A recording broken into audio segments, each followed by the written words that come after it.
စာကြောက်ကျွေးရင်မစားပါနော်ဒီလိုမျိုးပောက်ကရပေါက်ပန်း40အစုံဆိုရင်စားချင်ပါတယ်ပောက်ကရပေါက်ပန်း40အကုန်စားရမယ်ဆိုရင်အကုန်စားပါတယ်နော်စာကြောက်ဆိုရင်မစားပါအစာအဆိုးလို့ဆိုလို့ရှိရင်လည်းစားနေကြတစိမ့်ဆိုရင်စားပါတယ်နော်စားနေကြတစိမ့်မဟုတ်ရင်မစားပါဘူးလို့ကြီးများတဲ့ဟာမကြီးပါသူ့လှုပ်စားတဲ့တပြားမှမရှိဘဲနဲ့ခြေမိုးပြီးတော့နော်သူစားချင်တာပဲလိုက်ကျွေးနေရပါတယ်သူရှာစားလည်းတပြားမှမရှိပါနော်ပောက်ကရပုတ်ပန်း40ရှိသမျှသောဆက်နက်ပေါင်းစုံခရီမီချောင်း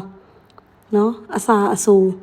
အဲ့လိုမျိုးပောက်ပန်း40အချောင်းပေါင်း16000အဲ့ဒါမျိုးဆိုရင်အကုန်စားပါတယ်နော်အစာကြောက်ဆိုရင်တစိမ့်ရွေးပါတယ်နော်ကျမဒါကြည့်နင်းလောက်စာဘယ်နှပြားရှိလဲပြော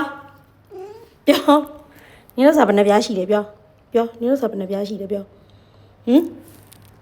လောက်စာတာတပြားမှမရှိတာသူ့ပဲကြောက်နေရပဲ